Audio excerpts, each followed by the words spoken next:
කොහොමද ළමයි අපි අද අලුත් පාඩමක් ආරම්භ කරන්න යන්නේ.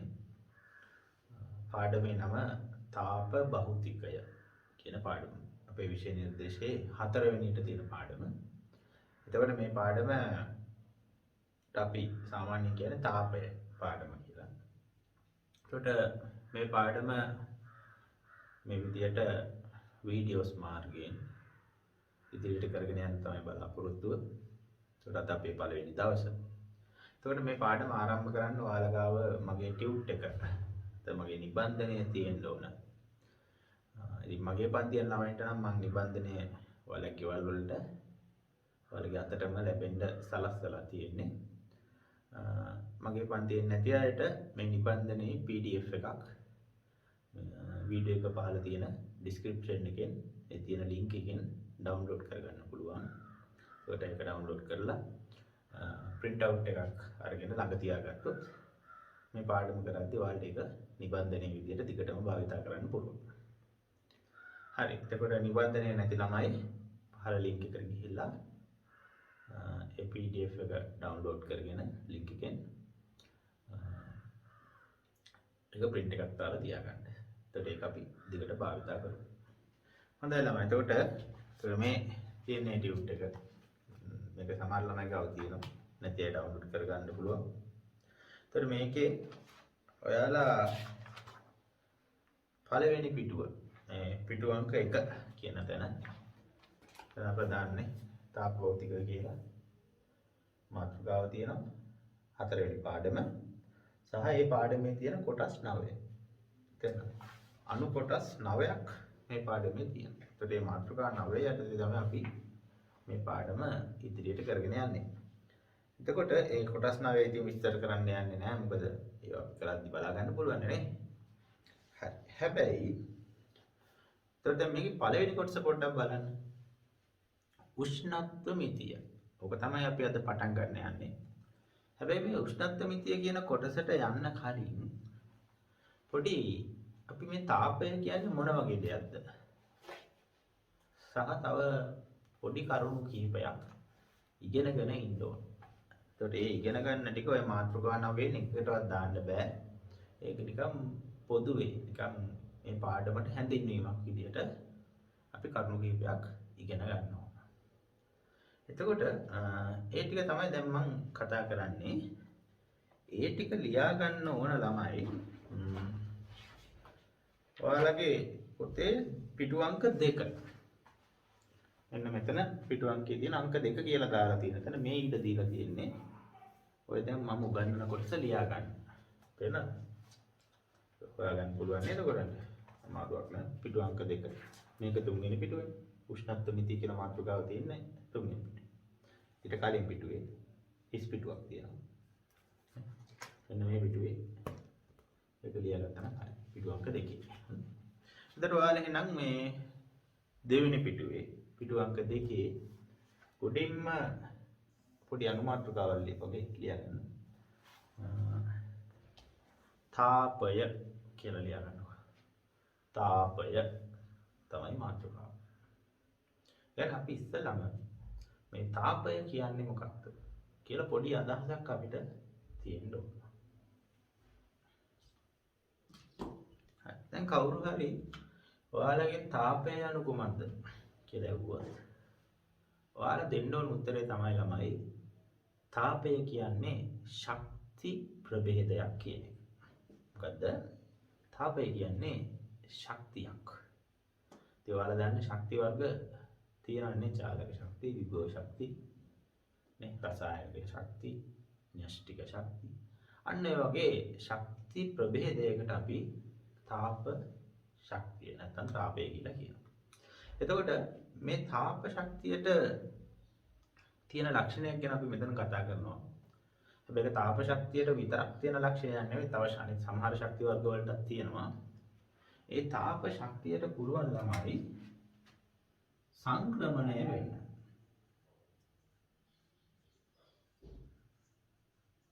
තාප ශක්තියට තියෙනවා සංක්‍රමණය වීමේ හැකියාව. තියෙන ශක්තියක් තමයි තාපය කියන්නේ.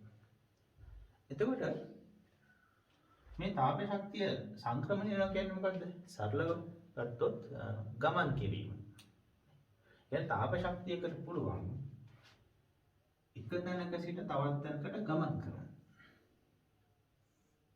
තාප ශක්තියට පුළුවන් දැන් අපි හිතමු මෙතන A කියන ස්ථානයේ සිට B කියන ස්ථානය දක්වා තාප ශක්තියට ගමන් කරන්න පුළුවන්. කියන්නේ ගමන් කිරීමේ හැකියාවක් තියෙන ශක්තියක් තමයි තාපය. අනිත් කරුණ තමයි තාපය හැම වෙලාවෙම ගමන් කරන්නේ උෂ්ණත්වය වැඩි ස්ථානයේ සිට උෂ්ණත්වය අඩු ස්ථානයේ දක්වා. ඒකත් අපි මතක තියාගන්න ඕන. තාපයේ යන පැත්තක් තියෙනවානේ. ඒ පැත්ත අඳුර ගන්න හරි ලේසි. මොකද හැම වෙලාවෙම උෂ්ණත්වය වැඩි තැනක ඉඳන් උෂ්ණත්වය අඩු තැනකට තමයි තාපය ගමන් කරන්නේ. ඒකත් මතක තියාගන්න. ඊළඟ කරුණ තමයි මේ තාපය සංක්‍රමණය වෙන්න ක්‍රම තුනක් භාවිතා කරනවා. ඕනම එකක් එක තැනකින් නම් තවත් තැනකට යන්න අපි භාවිතා කරනවනේ ක්‍රමනේ. මිනිස්සුත් එහෙමයි. බස් එක යනවා, කාර් එක යනවා, පයින් යනවා. අන්න ඒ වගේ මේ තාප ශක්තියත් සංක්‍රමණය වෙන්න එක තැනකින් නම් තවත් තැනකට යන්න ක්‍රම තුනක් භාවිතා කරනවා. ඒ තුනෙන්ම හෝ තුනෙන් දෙකකින් හෝ එකකින් පමණක් හෝ එයාලේ තාපය සංක්‍රමණය වෙනවා. එක ක්‍රම තුන ඔයාලා මම O level වලින් නම් දන්නවා. අලුත් දේවල් නෙවෙයි. ඒ වුණාට අපි මේක පාඩමේ ඉස්සරහට කතා කරමු. හොඳයි. පළවෙනි ක්‍රමයට කියනවා සන්නායනය කියලා. සන්නායනය. දෙවෙනි ක්‍රමයට අපි කියනවා සංවහනය කියලා. තුන්වෙනි ක්‍රමයට අපි කියනවා විකිරණය කියලා. දැන් චුට්ටක් O level මතක් වෙයි. O level වල මේවා ඉගෙන ගත්තා නේද කියලා. සන්නායනයයි සංවහනයයි විකිරණයයි. ඒවා දැනට නම් ඔයගලන්ට මේ මතක තියෙන්න ඕනේ නැහැ. මොකද මේ සන්නායනය සහ සංවහනය කියන කොටස් දෙක අපි මේ පාඩමේ වෙනමම හොඳට කතා කරනවා. ඒකට ඒක ඉගෙන ගන්න පුළුවන්. මේ විකිරණය කියන කොටස වෙනම පාඩමක අපේ විෂය නිර්දේශයේ තියෙන අවසාන පාඩමේ පදාර්ථය සහ විකිරණය කියලා පාඩමක් තියෙනවා. ඒකෙදි මේක ගැන කතා කරනවා. එතකොට දැනට මේ නම් තුන විතරක් මතක තියාගත්තම ඇති. මේ වගේ තේරුම් දැනගන්න අවශ්‍ය නැහැ. ඉස්සරහට ඒ ටිකත් ඔයගලන්ට කියරෙනවා. එතකොට හරි. එතකොට තේරෙනවා. ඔය ටික අපි මුලින්ම ලියා ගන්න ඕනේ. මොනවද අපි කිව්වේ? මුලින්ම කිව්වා තාපය කියන්නේ ශක්ති විශේෂයක්. දෙවෙනි එක කිව්වා තාපයට ලක්ෂණයක් තියෙනවා. මොකද්ද විශේෂ ලක්ෂණය? සංක්‍රමණය වීමේ හැකියාව. ඊට පස්සේ මේක අපි පස්සේ කතා කරමු. එතකොට තාපය හැම වෙලාවෙම සංක්‍රමණය වෙන ක්‍රම තුනක් භාවිත කරනවා. සන්නායනය, සංවහනය සහ විකිරණය. ඒක තුන්වෙනි කරුණ. ඊට පස්සේ තාපය හැම වෙලාවෙම මේ ක්‍රම වලින් සංක්‍රමණය වෙන්නේ උෂ්ණත්වය වැඩි තැන ඉඳන් උෂ්ණත්වය අඩු තැනට. ඒක හතරවෙනි එක. ඔන්න ඔය කරුණු හතර අපි දැන් සටහන් කරගන්න ඕනේ. හොඳයි ළමයි. දැන් ඔයාලා මාතෘකාව ලියාගත්තා නේද? දෙවෙනි පිටුවේ තාපය කියලා. තාපය යටතේ කරුණක් ලියන්න. තව ලකුණක් වගේ දාලා ලියා ගන්න. තාපය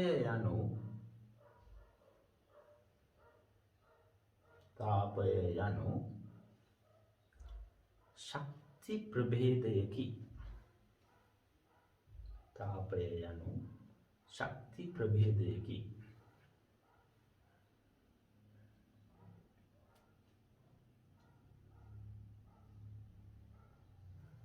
ලියාගත්තා නේද? ඊළඟ කරුණ ලියාගමු.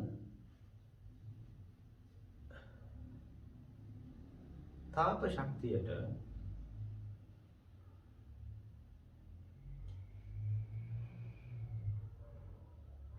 අපි මේ කරුණත් මේකට එකතු කරලා ලියමු. ඒකට කරුණු හතරක් නෙවෙයි කරුණු තුනයි එන්නේ. ඒක ලේසි අපිට. තාප ශක්තියට උෂ්ණත්වයේ වැඩි ස්ථානයේ සිට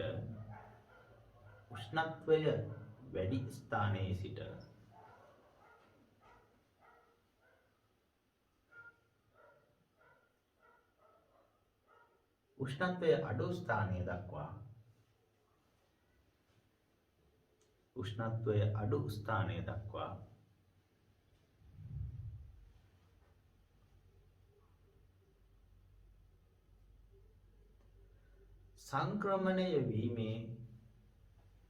සංක්‍රමණය වීමේ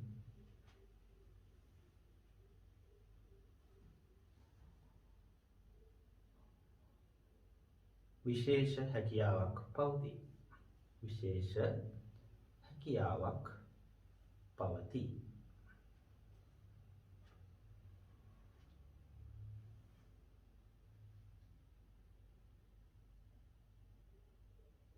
ඊළඟ කරුණ ලියා ගමු.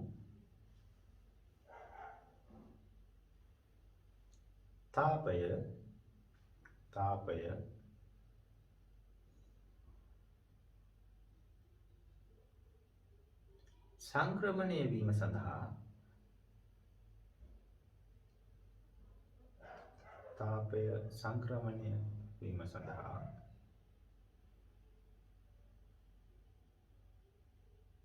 ක්‍රම තුනක්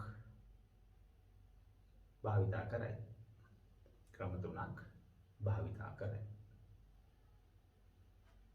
ක්‍රම තුනක් භාවිතා කරයි කියලා ලියලා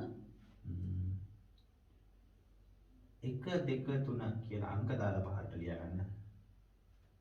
මෙහෙම ලියන්න ඕනේ. ඒවා නම් ක්‍රම තුනක් භාවිතා කරයි. ඒවා නම් සංවහන 1 2 3 කියලා පහළ යන සන්නයනය, සංවහනය, විකිරණය.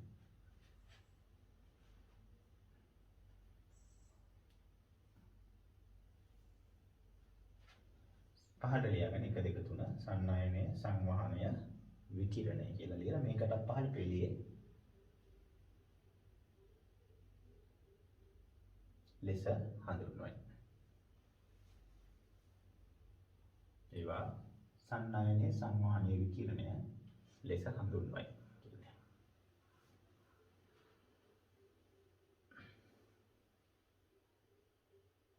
හොඳයි. ඒතර ඔන්න එක වැඩක් හරි. ඊට පස්සේ අපි හිතමු තවත් පොඩි සිද්ධාන්තයක් දැනගන්න ඕන. ඊට පස්සේ අපිට ටිකක් යන්න පුළුවන් මේ ඊළඟ කොටසට. කියන අපේ පාඩමට උෂ්ණත්ව මිතිය කියන කොටසට. ඊට කලින් අපි හිතමු වස්තු දෙකක් තියෙනවා මොනවා හරි.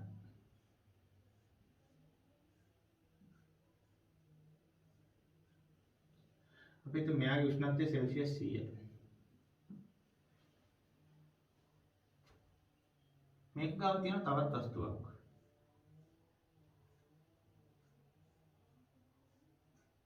මෙයාගේ උෂ්ණත්වය සෙල්සියස් 0.6 හරි මොකක් හරි ගමු. එතකොට දැන් අපි ඉගෙන ගත්තා උෂ්ණත්වයේ වැඩි තැනින් නම් උෂ්ණත්වය අඩු තැන දක්වා තාපය සංක්‍රමණය වෙනවා. නෝමයා. තාපයට අපි සාමාන්‍යයෙන් Q අකුර තමයි දාන්නේ.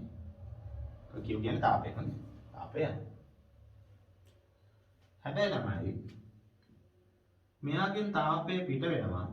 මෙයා තාපය ලබා ගන්නවා.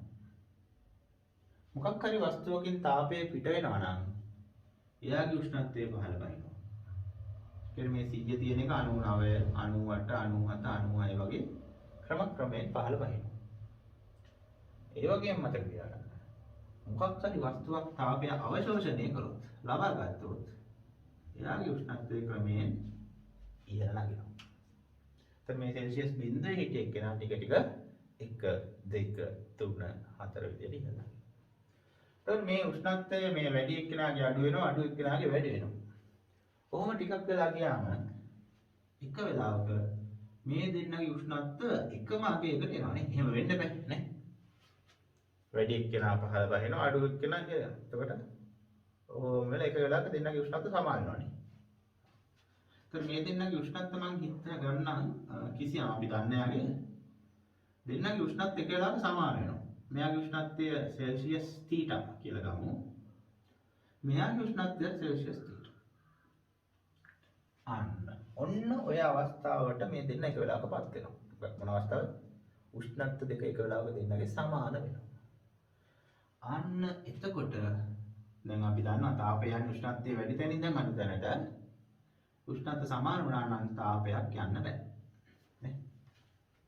උෂ්ණත්වය වැඩි තැනින් ඉඳන් අඩු තැනට යන්නේ උෂ්ණත්ව දෙක සමාන නම් ඉතින් කාගෙන් කාටද යන්නේ? එහෙම කියන්න බෑ. ඒ වෙලාවේ මතක තියාගන්න ළමයි. ඒක අපි සලකන්නේ මේ දෙදෙනා අතර තාප සමතුලිතතාවයක් පවතිනවා කියලා. ඒ කියන්නේ මෙයා A නම් මෙයා B නම් A ගෙන් B ට යන තාප ප්‍රමාණයම B ගෙන් A ට යනවා. ඔන්න ඔය අවස්ථාවටපත් වෙනවා. ඒ කියන්නේ එක ළඟ තියෙන වස්තු දෙකක් හෝ මොකක් හරි එකම උෂ්ණත්වයේ පවතිනවා නම් ඒ දෙදෙනා තාප ගතික සමතුලිතතාවයේ පවතිනවා කියලා අපි කියනවා. ඒක තමයි මට කියලා දෙන්න ඕන වචනේ. මොකද්ද? තාප ගතික සමතුලිතතාවය. તો මේ දෙන්න දැන් ඉන්නේ මොකේද? තාප ගතික සමතුලිතතාවයේ. තාවයේ. තාප ගතික සමතුලිතතාවයේ ඉන්නවා කියන එකේ තේරුම මොකක්ද? දෙදෙනා අතර සඵල තාප හෝමාරුවක් නැහැ. A ගෙන් B ට යන ප්‍රමාණයම B ගෙන් A ට එනවා. සඵල හෝමාරුවක් වෙලා නැහැ. ඒක අපි මෙන්න මේ විදිහට ඊතල දෙකකින් සංකේතවත් කරනවා. එතකොට මේ තාප ගතික සමතුලිතතාවයට පත් වෙලා තියෙන වස්තු දෙකක් අඳුර ගන්න පුළුවන්. ඒ වගේ උෂ්ණත්ව දෙක සමාන නම් තමයි. එතකොට ඒ සිද්ධිය තමයි අපි හැමතැනම අත්දකින්නේ. දැන් අපි හිතමු ප්‍රායෝගිකව ගොඩක් තැන්වල අපි ගාව තියෙනවා කියලා හිතන්න තේ කෝප්පය. මේකේ තේ පුරවලා තියෙනවාද? තේ තියෙනවා. මේක ගොඩක් උණේ රස්නේ. අපි හිතමු මෙයාගේ උෂ්ණත්වය සෙල්සියස් 100ට නෑනේ. 100 කියන වතුර නාටන උෂ්ණත්වය සෙල්සියස් 80කට විතර. පරිසරයේ උෂ්ණත්වය සාමාන්‍ය සෙල්සියස් 25 වගේ නේ. දැන් මොකද වෙන්නේ? තේකේ උෂ්ණත්වය වැඩි පරිසරයේ උෂ්ණත්වය අඩුයි. ඉතින් මොකද වෙන්නේ මේ කෝප්පේ? පරිසරයේ තාපය සංක්‍රමණය වෙනවා. ඉතින් මේක ඒ කෝප්පයේ පිට කරන තාපය පරිසරයේ ලබා ගන්න. එතකොට මොකද වෙන්නේ? පරිසරයේ උෂ්ණත්වය ටික ටික වැඩි වෙනවා. තේ කෝප්පයේ උෂ්ණත්වය ටික ටික අඩු වෙනවා. එතකොට එක වෙලාවක පරිසරයේ උෂ්ණත්වයේ තේ කෝප්පයේ උෂ්ණත්වය සමාන වෙනවා. අපි හිතමු සාමාන්‍යයෙන් දැන් පරිසරයේ උෂ්ණත්වය නම් ගොඩාක් වැඩි වෙන්නේ නැහැ. 25 තිබ්බ කොන 26 විතර වුණා. තේ කෝප්පයේ උෂ්ණත්වය 80 තිබ්බ එකත් අඩු වෙලා ඔන්න පරිසර උෂ්ණත්වයටම ආවා. අපි ඔකට කියන මොකක් කියලාද?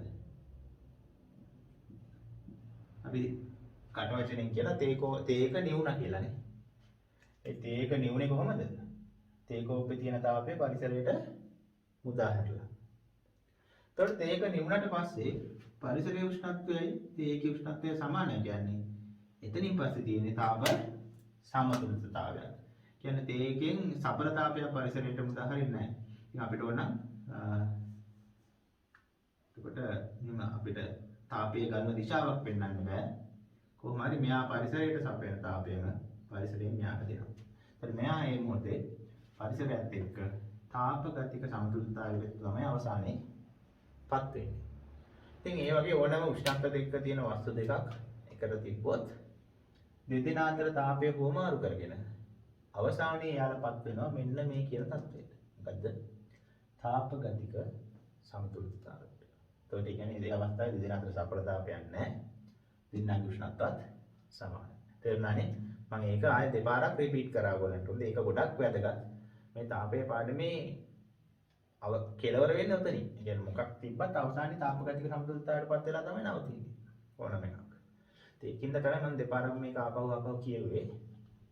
ඒක ඔයාලට හොඳට තේරෙන්න ඕනේ. හරි. මේ උදාහරණයක් ගත්ත එකයි. තේක නිවුණා කියලා අපි කියන්නේ අන්තිමට තේ කෝප්පේ පරිසරයත් එක්ක තාප ගතික සමතුලිතතාවයටපත් වුණා කියන එක තමයි. හරි. දැන් මේ කරුණු ටික අපි පොතේ ලියා ගන්න ඕන. එතකොට දෙවෙනි පිටුවේම දැන් අපි තාපය කියන මාතෘකාව යටතේ කරුණු තුනක් ලියා ගත්තා. ඊට පහලින් ආය මාතෘකාවක් ලියා ගන්න. තාප ගතික සමතුලිතතාවය. තාප ගතික සමතුලිතතාවය කියලා මාතෘකාව ලියා ගන්න.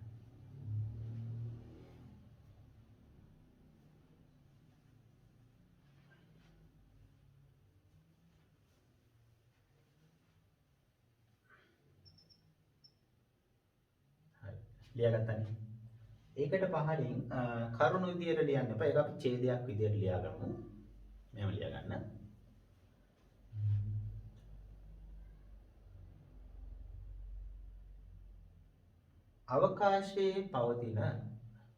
අවකාශයේ පවතින වස්තුන් දෙකක් සලකමු. අවකාශයේ පවතින වස්තුන් දෙකක් සලකමු.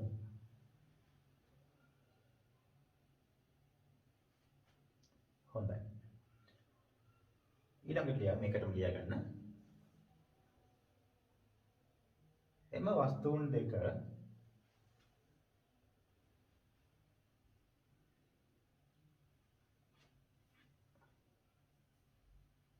එකිනෙකට වෙනස් උෂ්ණත්ව දෙකක පවතින විට එකිනෙක වෙනස් උෂ්ණත්ව දෙකක පවතින්නේ නම් උෂ්ණත්ව දෙකක පවතින්නේ නම්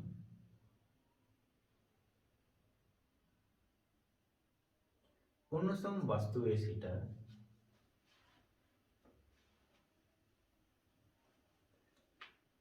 සිසිල් වස්තුව දක්වා උණුසුම් වස්තුවේ සිට සිසිල් වස්තුව දක්වා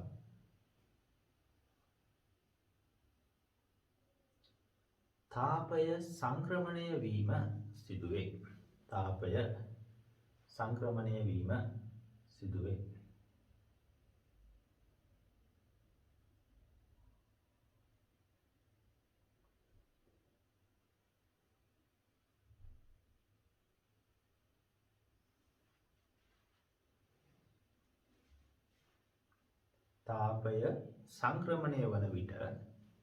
තාපය සංක්‍රමණය වන විට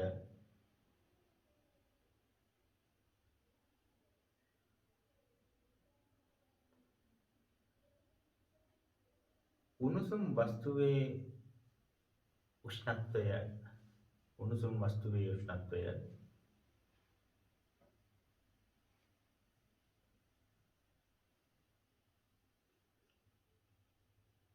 ක්‍රමයෙන්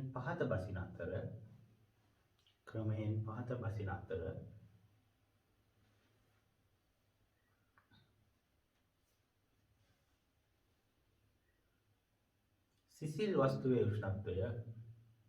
සිසිල් වස්තුවේ උෂ්ණත්වය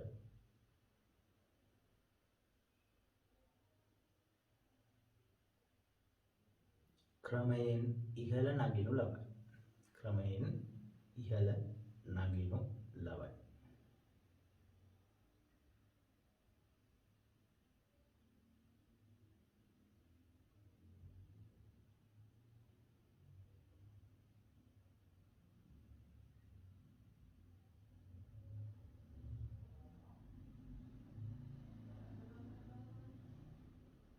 ඊළඟට ලියා ගමු. ඒකටම නෑ. පේජ් එක කරලා ලියා ගන්න. කිසියම් කාලයක් ගත වෙන විට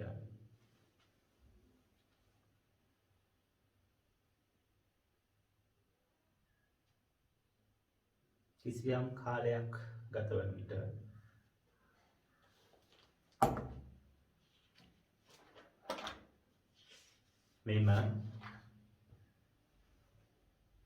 වස්තුන් දෙක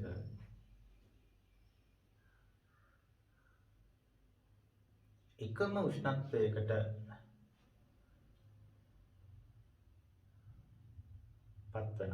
පත්වේ.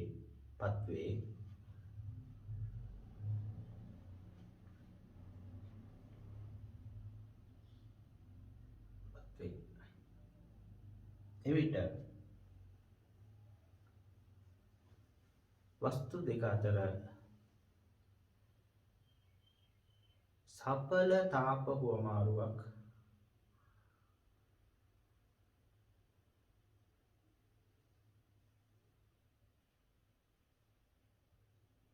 එවිට වස්තු දෙක අතර සඵල තාප හුවමාරුවක් සිදු නොවන අතර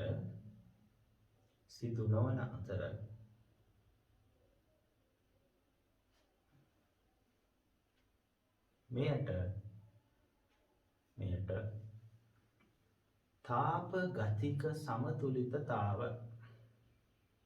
තාප ගතික සමතුලිතතාව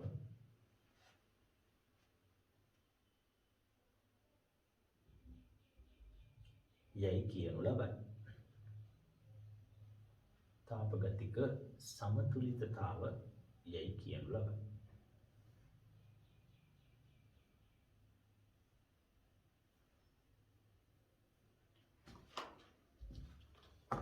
හොඳයි ළමයි. ලියාගත්ත නේද? ඉතින් ඕක තමයි තාප ගතික සමතුලිතතාව. දැන් ඔන්න ඔය අවස්ථාවට අපි කියනවා තාප ගතික සමතුලිතතාව කියලා. උෂ්ණත්ව දෙක තියෙනවා. සඵල තාප හුවමාරුවක් නෑ. අපි මෙන්න මේ සංකේතයෙන් නිරූපණය කරනවා. මොකද්ද? වස්තු දෙක අතර පවතින තාප ගතික සමතුලිතතාව. ඒක ඔයාලා දන්නවා දැන් කෙමිස්ට්‍රි වල එහෙම මේ සංකේතනේ රසායනික සමතුලිතතාවයටත් ඔයාලා මේ වගේ සංකේතයක් භාවිත කරනවා. ඉතින් ඒකම තමයි තාප සමතුලිතතාවයටත් අපි භෞතික විද්‍යාවේ මේ සංකේතය භාවිත කරනවා. මේ දෙපැත්තටම ඇඳපු ඉතල දෙකක්. ඒක අර සම්පූර්ණ ඉතලයක් නෙවෙයි. මේ වගේ අර්ධ ඉතලයක් නේ. එක පැත්තයි තියෙන්නේ. ඔන්න ඔකට අපි කියන තාප ගතික සමතුලිතතාව කියලා. හරි ළමයි. එහෙනම් අර ඔයාලා දැන් ලියාගත්තනේ ඡේද දෙකක් නේ. තාප ගතික සමතුලිතතාවයටදී එන්නේ ඒ දෙකට පහලින් මෙන්න මේ රූපය ඇඳගන්න. යනවා. හරි. දැන් ඔයාලා ඒ රූපය ඇඳගත්තානේ. එතකොට තාපයේ පාඩමේ හැඳින්වීම ওই ටික තමයි. තාපය කියන්නේ මොකද්ද? තාප ගතික සමතුලිතතාවය කියන්නේ මොකක්ද? ඔය දෙක දන්නවනම් හරි. ඊට පස්සේ අපි පළවෙනි කොටසට යන්නේ පාඩමේ. තුන්වෙනි පිටුවේ උඩින්ම තියෙන අපේ ප්‍රධාන පාඩමේ තියෙන ප්‍රධාන පළවෙනි මාතෘකාව උෂ්ණත්ව මිතිය නේද? ටියුට් එක බලුවොත් ඔයාලට පේනවා. එතකොට මේ උෂ්ණත්ව මිතිය පාඩමේ අරමුණ නැත්නම් මේකේ තේරුම මොකද්ද මේ උෂ්ණත්ව මිතිය කියන්නේ කියලා තනි වාක්‍යයකින් ඊට පහලින් තියෙනවා. බලන්න කියවලා මොකද්ද? මොකද තියෙන ටියුට් එකේ උෂ්ණත්වය මැනීම පිළිබඳ අධ්‍යයනය කිරීම. දැන් මේ තාපයේ පාඩමට ගොඩාක් සම්බන්ධයි මේ උෂ්ණත්වය කියන රාශිය. දැන් අපි කතා කරපු උදාහරණයක් කතා කරේ නේද? තාපය ගලන්නේ සංක්‍රමණය වෙන්නේ උෂ්ණත්වය වැඩි දෙන ඉඳන් අඩු තැනට. ඒකට තාපය යන්නේ උෂ්ණත්ව වෙනසක් තියෙන තැන් දෙකක් අතර තමයි තාපයේ සංක්‍රමණය වෙන්නේ. එහෙනම් මේ තාපයට උෂ්ණත්වය ගොඩාක් සම්බන්ධයි. එතන මේ උෂ්ණත්වය ගැන ඉගෙන ගන්න එක සහ උෂ්ණත්වයේ මනින ක්‍රම, උෂ්ණත්ව පරිමාණ, ඊට පස්සේ උෂ්ණත්ව මාන වර්ග, ඊට පස්සේ උෂ්ණත්වයත් එක්ක වෙනස් වෙන ගුණ, අන්න ඒ වගේ ගොඩක් දේවල් අපි මේ පාඩමේ කතා කරනවා. ඉතින් අද දවසේ තුත සහ සමහර විට ලබන සතියේත් ඊළඟ දවසත් ගනි. ওই දවස් දෙකම අපි මේ පළවෙනි කොටස තමයි කරන්න බලාපොරොත්තු වෙන්නේ. හැබැයි හරි සරලයි. නිකන් ගණන් හදන්න එහෙම ඉච්චර නැහැ. නිකන් කටපාඩම් කරගෙන වගේ යන්න තියෙන එකක් තමයි මේ උෂ්ණත්ව මිතිය කොටස. ඒකට ඒකින්ද ඉච්චර බැරෑරුම් නැහැ. ලයි හොඳට අහගන්න. තේරුණොත් ගොඩ. එතන තේරුණොත් ආයෙ එතනින් පස්සේ ආයෙ අමහනුවක් නැහැ. ඒකින්ද මේ අවබෝධ කරගන්න එක වටනවා මේක හරියට. හොඳයි නේද? එතකොට අපි හිතමු මෙන්න මේ වගේ එකක්. චුට්ටක් බලන්න මාතෘකාව. මොකක්ද තියෙන්නේ? තාප ගති විද්‍යාවේ ශුන්‍ය වන නියමය කියලා මාතෘකාවක් තියෙනවා. මොකද්ද මේ තාප ගති විද්‍යාවේ ශුන්‍ය වන නියමය කියන එක? අපි බලමු. ඒක හරි සරලයි. දැන් අර අපි තාප ගතික සමතුලිතතාවයම ඉගෙන ගත්ත හින්දා ඔක හරි ලේසියි. අපි හිතමු වස්තුන් තුනක් තියෙනවා කියලා ABC කියලා. A B සීකම අවකාශයේ ඉන්නේ. ඊට පස්සේ අපි හිතමු A වස්තුව B වස්තුව සමග තාප සමතුලිතතාවය පවතිනවා. දැන් මොකද්ද මේ තාප සමතුලිතතාවය පවතිනවා කියලා කියන්නේ? දැන් අපි කතා කරමු. මොකද්ද? A කින් B ට තාපය ගලන ශීඝ්‍රතාවයි B කින් A ටයි සමානයි. කියන්නේ දෙදෙනා අතර සඵල තාප හුවමාරුවක් වෙන්නේ නැහැ. එහෙම කියලා අපිට කියලා තියෙනවා කියලා හිතුවා. ඒකෙන් අපිට කියන්න පුළුවන් මෙයාගේ උෂ්ණත්වය නම් තීට නම් මෙයාගේ උෂ්ණත්වයත් තීටම තමයි. ඊට පස්සේ අපිට ආපහු කියනවා A වස්තුව C වස්තුව සමග තාප සමතුලිතතාවය පවතින. තාප ගතික සමතුලිතතාවය පවතින. කියන්නේ මේ දෙන්න අතරත් සඵල තාප හුවමාරුවක් සිද්ධ වෙන්නේ නැහැ. එහෙනම් A ගේ උෂ්ණත්වය තීට නම් C ගේ උෂ්ණත්වයත් තීට වෙන්න පුළුවන්. අන්න ඔය වගේ වෙලාවට අපිට උපකල්පනය කරන්න පුළුවන්. එහෙනම් අනිවාර්යෙන් B වස්තුව C වස්තුව සමගත් තාප ගතික සමතුලිතතාවයේ පවතින බවට කිව්වේ නැත්නම් අපිට ගන්න පුළුවන් කියන එක තමයි කියන්නේ. අපිට කියලා නැහැ B C සමග තාප සමතුලිතතාවය පවතිනවා කියලා. හැබැයි අපිට කියලා තියෙනවා A B සමග තාප සමතුලිතතාවය ඉන්නවා කියනවා.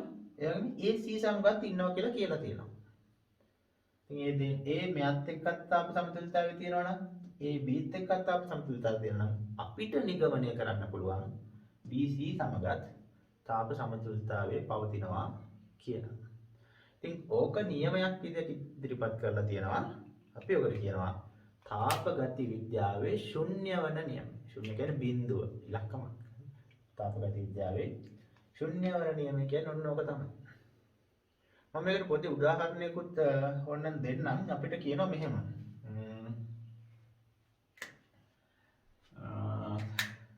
තේ කෝප්පයක් ගමු නැත්නම් ඔව් තේ එකක් ගමු.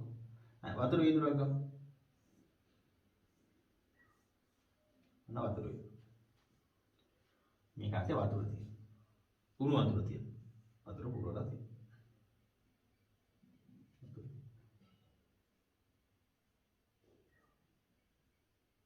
එතකොට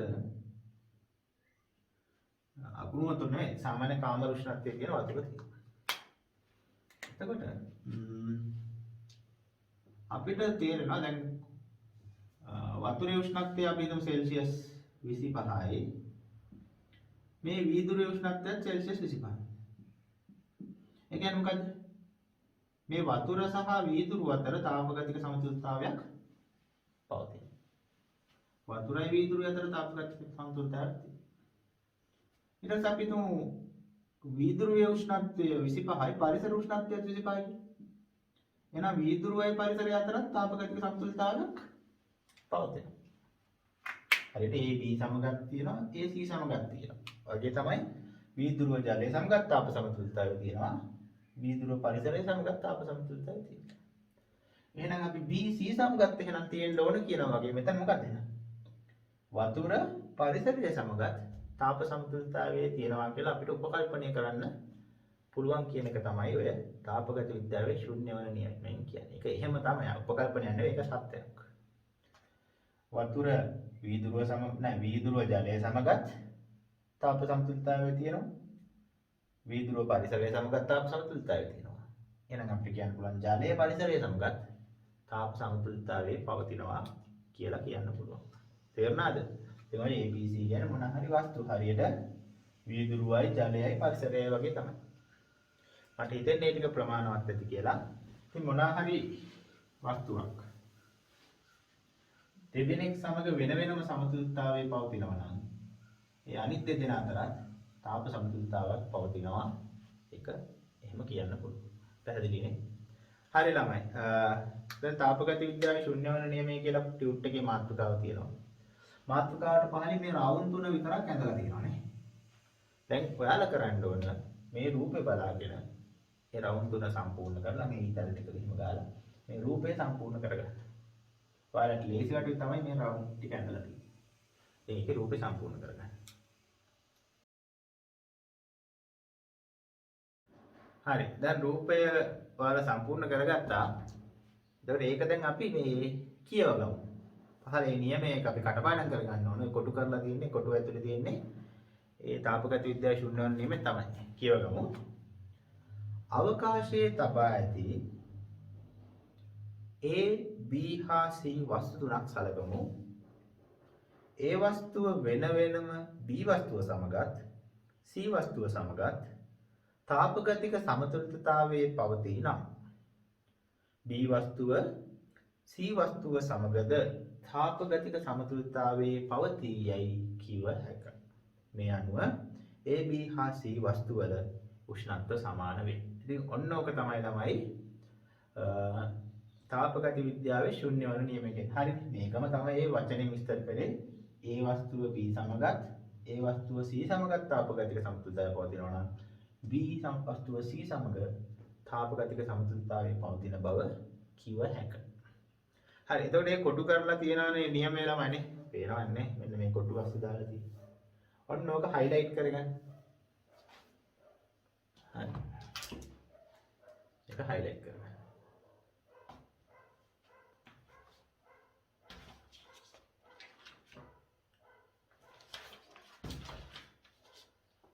හරි නේද ළමයි? හොඳයි. දැන් ඔයාලා යන්න ළමයි 4 වෙනි පිටුවට. ටියුට් එකේ 4 වෙනි පිටුවට. ඒකේ බලන්න නිකන් මාතෘකා ටිකක් තියෙනවා. අයිස් ලක්ෂය, හුමාල ලක්ෂය, ත්‍රික ලක්ෂය කීකිය තියෙනවා නේද? ඉතින් ඔය ලක්ෂය ටික අපි ඉගෙන ගන්න ඕන. මොකද මේ උෂ්ණත්ව මාන නෙවෙයි උෂ්ණත්ව පරිමාණ භාවිත ඉගෙන ගන්නදී ඉගෙන ගන්න ඕන ඔය ලක්ෂය ටික. කියන්නේ අපි දන්න උෂ්ණත්ව පරිමාණ සෙල්සියස් පරිමාණය, ෆැරන්හයිට් පරිමාණය, ඊට පස්සේ කෙල්වින් පරිමාණය කියලා ඔහොම පරිමාණ ප්‍රධාන තුනක් තියෙනවා. ඉතින් අපේ සිලබස් එකේ ළමයි සහ විභාගෙදී සෙල්සියස් සහ කෙල්වින් කියන දෙකෙන් තමයි ගණන් අහන්නේ. ඒකවල අපි දැන් භාවිතා කරන්නේ නැත්නම් අපි විෂය නිර්දේශයේදී ඉගෙන ගන්නේ ගණන් හදන්නේ සෙල්සියස් සහ කෙල්වින් පරිමාණ දෙක ගැන තමයි. එතකොට සෙල්සියස් පරිමාණය නම් ඔයගොල්ලෝ දන්නවා. ඒක ලොකු දෙයක් නෙවෙයි. ඒක ඔයගොල්ලෝ නිකන් භාවිතා කරනවා අපි නේද? සාමාන්‍ය වචනයට පාවිච්චි කරන්නේ සෙල්සියස් වලින් උෂ්ණත්වය කියන්නේ නේ. එතකොට මේ සෙල්සියස් පරිමාණය හදලා තියෙන්නේ කොහොමද කියන එක ගැන ඔයාලා ඕලෙවල් වල ඉගෙන ගන්නත් තියෙනවා. ඒකට මම චුට්ටක් මේක මතක් කරලා දීලා තමයි අපි ඉස්සරහට යන්නේ. එතකොට සෙල්සියස් පරිමාණය හදලා තියෙන්නේ ළමයි කිසියම් ලක්ෂ්‍ය දෙකක් පදනම් කරගෙන. ඒ ලක්ෂ්‍ය දෙකට අපි කියනවා එකකට කියනවා අයිස් ලක්ෂ්‍ය කියලා. අනිත් එකට කියනවා හුමාල ලක්ෂ්‍ය කියලා. එතන මේ අයිස් ලක්ෂ්‍යයයි හුමාල ලක්ෂ්‍යයයි කියන උෂ්ණත්ව දෙක අවස්ථා දෙක උෂ්ණත්ව නෙවෙයි අවස්ථා. ඒ අවස්ථා දෙක පදනම් කරගෙන තමයි මේ සෙල්සියස් පරිමාණය නිර්මාණය කරන්නේ. ඒක කොහොමද කියලා බලමු. හරි. ඒක ඉතින් එහෙනම් ඉස්සෙල්ලාම අපි මේ සෙල්සියස් පරිමාණය හදලා තියෙන විදිහ ගැන ගන්න කලින් මේ මොකද්ද මේ අයිස් ලක්ෂ්‍ය කියන්නේ? මොකද්ද මේ හුමාල ලක්ෂ්‍ය කියන්නේ කියලා අපි ඉගෙනගෙන ඉමු. හරි. ඉස්සෙල්ලාම අපි බලමු මොකද්ද මේ අයිස් ලක්ෂ්‍ය කියන්නේ. එතකොට අයිස් ලක්ෂය කියන්නේ ළමයි දැන් ඔයගොල්ලෝ මේ බලන්න 4 වෙනි පිටුවේ උඩම මාතෘකාව තියෙනවා අයිස් ලක්ෂය කියලා. පොඩ්ඩක් කියවගමු මොකක්ද ඒ කියලා. සම්මත වායුගෝල පීඩනය යටතේ සංශුද්ධ අයිස් දියවන උෂ්ණත්වය අයිස් ලක්ෂය ලෙස හඳුන්වනවා. අයිස් දියවෙන උෂ්ණත්වයක් තියෙනවා නේද? අන්න ඒකට තමයි අයිස් ලක්ෂය කියන්නේ. අපි දන්නවා සෙල්සියස් වලින් නම් සෙල්සියස් බිඳුව කියන්නේ අයිස් ලක්ෂයටද? අයි අපි දන්නවා අයිස් දිය වෙන්නේ සෙල්සියස් බිඳුවට. එතකොට අපි අයිස් ලක්ෂයට තමයි සෙල්සියස් බිඳුව කියලා කියන්නේ. තේරෙනවද? සෙල්සියස් බිඳුවට අයිස් ලක්ෂය කියන්නේ නෙවෙයි අයිස් ලක්ෂයට තමයි අපි සෙල්සියස් බිඳුව කියලා කියන්නේ. සරලව කිව්වොත් අයිස් දියවන උෂ්ණත්වය. හරි. ඒ අර්ථ දැක්වීම highlight කරගන්න නැත්නම් ඉරක් අහගන්න. සම්මත වායුගෝල පීඩනය යටතේ සංශුද්ධ අයිස් දියවන උෂ්ණත්වය. එතකොට අපි පොඩි පරීක්ෂණයක් කරලා මේ අයිස් ලක්ෂය හොයාගන්න පුළුවන්. මේ අයිස් ලක්ෂය හොයන විදිහත් අපි ඉගෙන ගමු බලා ගන්න.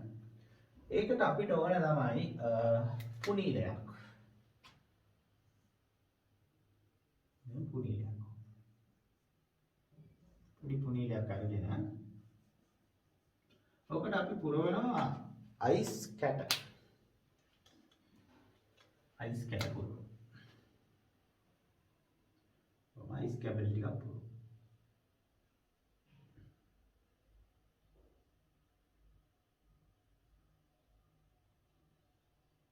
අයිස් කැබල්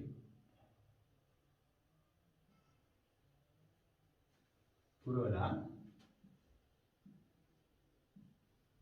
ඔකට අපි උෂ්ණත්වමානයක් දානවා.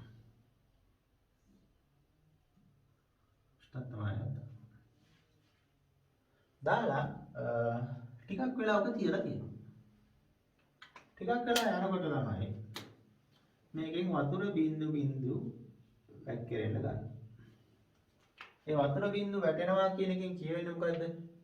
මේ අයිස් පොඩ දිය වෙන්න පටන් ගන්නවා. අයිස් දිය වෙන උෂ්ණත්වය මොකද්ද කියන්නේ? අයිස් ලක්ෂය. ඉතින් ඔන්න ඔය අවස්ථාවේ වතුර බින්දු වැටෙන්න පටන් ගන්න මොහොතේ මේ උෂ්ණත්වමානයේ මොකක් හරි පාඨාංකයක් පෙන්නනවනේ. අන්නේ උෂ්ණත්වමාන පාඨාංකය තමයි අපි මේ අවස්ථාව තමයි අයිස් ලක්ෂය කියලා හඳුන්වන්නේ. ඒතර හරිනේ. අයිස් දියවන උෂ්ණත්වය තමයි අයිස් ලක්ෂය. ඒතර ඕක තමයි අපි සෙල්සියස් පරිමාණය සෙල්සියස් බිඳුව කියලා අර්ථ දක්වලා තියෙන්නේ. ඒතර අපි සෙල්සියස් පරිමාණය හදද්දී අයිස් ලක්ෂය කියන එක සෙල්සියස් බිඳුව කියලා සලකනවා. පැහැදිලිද? හරි. එතකොට මේ හරිය තියෙන්නේ මොනවාද? මේක ඇතුලේ මේ මොහොතේ තියෙන්නේ අයිස් විතර නෙවෙයි අයිස් ජලය දෙකම තියෙනවා. අපිට ඔන්න ලියන්න පුළුවන් දියවන අයිස් නේ. දියවන අයිස් කියන්නේ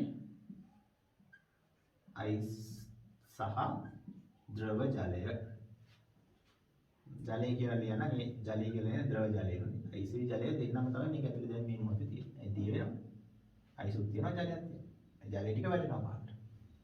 ඉතින් ඔය විදිහට අපිට අයිස් ලක්ෂය හොයාගන්න පුළුවන්. එහෙනම් දැන් ඔය අපි දැන් අයිස් ලක්ෂය අර්ථ දැක්වීම highlight කරගත්තනේ. ඒකට පහලින් ඉඩක් දීලා තියෙනවානේ. ඒ සම්පූර්ණ ඉඩම දීලා තියෙන ළමයි මේ රූපය අඳ ගන්න. බොහොම පැහැදිලිව මේ රූපය එතනින් අඳ ගන්න.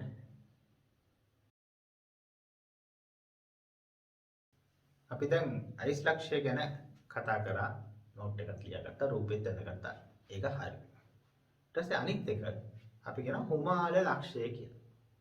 ඉතින් හුමාල ලක්ෂයත් අපි ඉගෙන ගන්නවා. බලමු මොකද්ද හුමාල ලක්ෂය කියන්නේ කියලා. පොඩ්ඩක් කියවගමු අර්ථ දැක්වීම. ටියුට් එකේ තියෙනවා මාතෘකාවට පහලින්. සම්මත වායුගෝල පීඩනය යටතේ සංශුද්ධ ජලයේ නටන උෂ්ණත්වය හුමාල ලක්ෂය ලෙස හඳුන්වනු ලබයි. මොකද්ද? සංශුද්ධ ජලයේ නටන උෂ්ණත්වය. අර සරල කියන වතුර නටන උෂ්ණත්වය. අන්න ඒක තමයි හුමාල ලක්ෂය කියන්නේ. අපි සාමාන්‍යයෙන් සෙල්සියස් 100 කියලා කියන්නේ ඒක තමයි. කේතලේ වතුර රත් කරද්දී වතුර නටන්න පටන් ගන්නවානේ උෂ්ණත්වයක්. අන්න මේ මොහොතේ වතුරේ තියෙන උෂ්ණත්වය හුමාල ලක්ෂය කියලා කියනවා. ඒ අවස්ථාවට කියන හුමාල ලක්ෂය. හරි. හැබැයි සම්මත වායුගෝල පීඩනය යටතේ වතුර නටන උෂ්ණත්වයට තමයි හුමාල ලක්ෂය කියලා කියන්නේ. ඉරක් ගහගන්න නැත්නම් highlight කරගන්න. ඒ අර්ථ දැක්වීම. හරි. එතකොට ළමයි මේ හුමාල ලක්ෂය හොයන්න ක්‍රමයක් තියෙනවා. ඒකත් අපි ඉගෙන ගමු. හරි සරලව බලා ගන්නකො. අපි ගන්නවා ප්ලාස්කුවක්. මේ වගේ වටාඩි ප්ලාස්කුවක් තොත් ලේසි. මේක ඊට පස්සේ අපි ගන්න මේකේ පොඩි මෙහෙමනේ. මොකටද තියෙනවා. අපි කරන්නේ මෙතන හැබැයක් ගහලා හැබැයි ගන්න කලින් මේකට ජලය පුරවන්න ඕන. භාගයක් විතර ජලය පුරවන්න. පුරවලා හැබැය ගහලා උෂ්ණත්වමානයක් ගියාම මේක අස්සේ තියනවා. උෂ්ණත්වමාන. සහ මෙතන පොඩි සිදුරුකුත් හදන්න ඕන. මොකද මේක ඇතුලේ පීඩනය වායුගෝල පීඩනයට සමාන වෙන්න ඕන. ඉතින් මේකේ පොඩි වීදුරු නාලයක් වගේ එකක් මේකෙන් අර සිදුරෙන් ඇතුලට දාලා ඇතුලට ඇතුලේ සහ එළියේ පීඩන සමාන කරගන්න. ඊට පස්සේ දැන් මේක ජලයේ පුරවලා තියෙන්නේ නේද? ඊටව ජලයේ පුරවලා තියෙනවා. ඊට පහලින් බන්සන් 1000ක් දාන්න. බන්සන් 1000ක් දාන්න. ඉතින් මේ බන්සන් 1000කින් නිකුත් කරන තාපය අරගෙන මොකද වෙන වතුර රත් වෙලා ඒක යාක බුබුලු දද නටන්න ගන්නවා. නිකන් වතුර නෙවෙයි මේකේ නටන ජලය. ඉතින් මම ඒකෙන්ද අර බුබුලු එහෙම අදින්නවා. වායු බුබුලු ඇති වෙනවා. මෙතන අතුරුරන්නේ අන්නවම නටන ජලය තමයි මේකේ තියෙන්නේ. ඒ වගේම මේ උඩ කොටසේ උමාලය එකතු වෙනවානේ. ඒ ජලය වාෂ්පීකරණය වෙලා උමාලය හැදෙනවා. මේ හැටි වෙන උමාලය අර ඇතුලේ පීඩනය වායු වල පීඩනයට වඩා වැඩි වෙනවා. මොකද වැඩිපුර පීඩනයක් ඇති වුණොත් උමාලය මේකෙන් එළියට යනවා. ඊළඟ මේක ඇතුලේ පීඩනය එළිය පීඩනයට සමාන කරගන්නවා. එතකොට මේ මොහොතේ මේ උෂ්ණත්වයේ මානවයේ පෙන්නනවා නේද මොකක් හරි පාඨාංකයක්.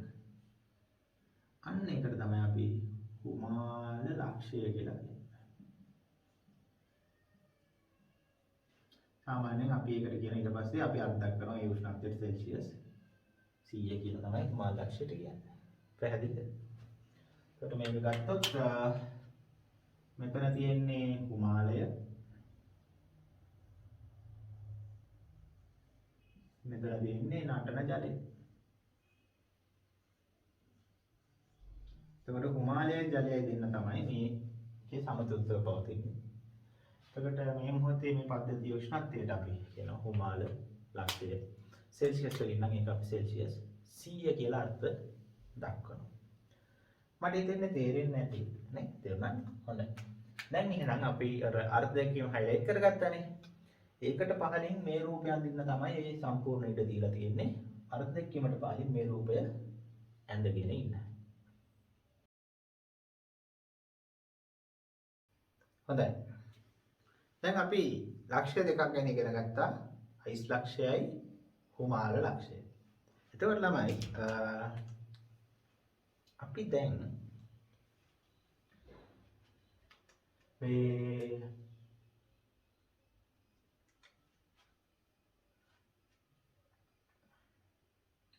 අයිස් ලක්ෂය හුමාල ලක්ෂයයි භාවිතා කරලා තමයි සෙල්සියස් පරිමාණය නිර්මාණය කරන්නේ.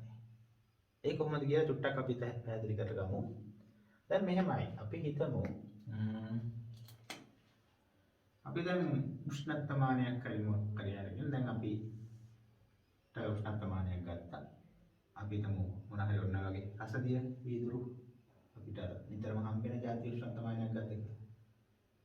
උෂ්ණත්වමාන දන්නවනේ නේද? ඔන්න උෂ්ණත්වමානයක් අරගෙන අපි දිය වෙන අයිස් වලට දානවා. අර අපි කුණියලයක් අරගෙන කරේ දාලා ඒ මොහොතේ මේ උෂ්ණත්වමානය පෙන්වන පාඨාංකය අරගෙන ලකුණු කරගන්න. මොකක්ද ඒකට අපි කිව්වේ? අයිස් ලක්ෂයනේ. අයිස් ලක්ෂයේදී පෙන්වන පාඨාංකය ගාව අපි සෙල්සියස් 0 කියලා ලියාගන්න. ඊට පස්සේ ඔය උෂ්ණත්වමානයම අර හුමාලයට දානවා. අර දෙවෙනි අවස්ථාව. හුමාල ලක්ෂය හොයන පරීක්ෂණය කරේ. ඒ විදිහට දාලා ඒ වතුර නටන අවස්ථාවේ මේ උෂ්ණත්වමාන පෙන්වන පාඨාංකය ලකුණු කරගෙන එතන 100 කියලා ලියනවා. ඒක සෙල්සියස් 100. ඊට පස්සේ අපි ගන්න මේ අවස්ථා දෙක අතර තියෙන උෂ්ණත්වය කොටස් 100කට බෙදා ගන්න. දැන් මම මෙතන 100ක් නැහැ. ඔක කොටස් 100කට බෙදලා ඒ 100කට බෙදුවට පස්සේ එන එක කොටසක් කියන්නේ සෙල්සියස් කීයද? එකක් නේ. අන්න එහෙම තමයි ළමයි සෙල්සියස් පරිමාණය නිර්මාණය කරන්නේ. ඒක කොහොමද? අයිස් ලක්ෂය සහ හුමාල ලක්ෂය. අයිස් ලක්ෂය හුමාල ලක්ෂය අතර තියෙන උෂ්ණත්වයේ වෙනසින් 100න් එකකට තමයි සෙල්සියස් එකක් කියලා අර්ථ දක්වන්නේ. අන්න එහෙම තමයි සෙල්සියස් පරිමාණය අර්ථ දක්වලා තියෙන්නේ. එතකොට මේ සෙල්සියස් පරිමාණය අර්ථ දක්වන්නේ මේ අයිස් ලක්ෂය හුමාල ලක්ෂය පදනම් කරගෙන තමයි. ඉතින් මේක අර මම වෙනම ඔයාලට නෝට් එකේ ඉඩක් දීලා නැහැ මේ කතාව ලියා ගන්න. කියන්නේ සෙල්සියස් පරිමාණය අර්ථ දැක්වීම පිළිබඳව. ඒක හින්දා අපි ඕක ලියාගමු ළමයි. අර කලින් දෙවෙනි පිටුවේ අපි අර විශේෂ ආරම්භයේ ලියාගත් තාපයයි තාපගතික සමතුලිතතාවයයි කියනවා. ඕකෙම තව ඊට ඉතුරුලා ඇදෙනියට නේ. ඉතුරුලා තියෙනවා මම හිතන්නේ නැත්තම් වෙන කොලයක ලියලා අලව ගන්න හරි මොකක් හරි කරන්න. ඊට ඉතුරුලා තියෙනවා නම් මෙතන යටින් ආයෙ මාතෘකාව ලියා ගන්න පොඩි අනුමාතෘකාවක්. දෙවෙනි පිටුවේ පහලින්. සෙල්සියස් පරිමාණය. සෙල්සියස් පරිමාණය. ඒක ඉරක් ගහලා ඒක යටින් මේ කියන අත්දැකීම මේ රූප අඳින්න ඕනේ නැහැ. ඒක අදහස තේරුණා නම් ඇති. ලියා ගන්න. සෙල්සියස් පරිමාණය කියන එක යටතේ ලියාගමු වාක්‍යයක් විදිහට. කියන අපි දැන් මේ කියන්නේ සෙල්සියස් එකක් කියන්නේ කොච්චරද කියන එක තමයි මේ කියන්නේ. ලියනවා. අයිස් ලක්ෂයත්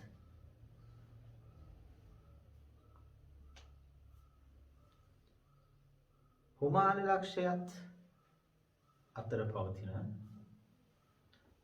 ලක්ෂයත් අතර පවතින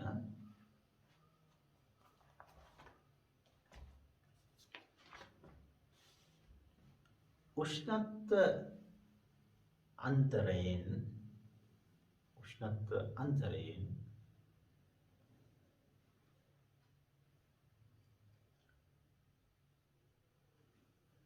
සියයෙන් එකක්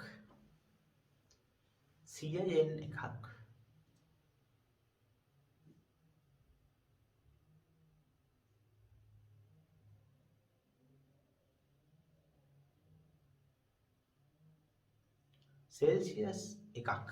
ඒ සෙල්සියස් සංකේතය දන්නවනේ. 100 අකුර දාලා මෙතන පොඩියට අංශක. සෙල්සියස් අංශක එකක්. සියයෙන් එකක්. සෙල්සියස් අංශක එකක් ලෙස අර්ථ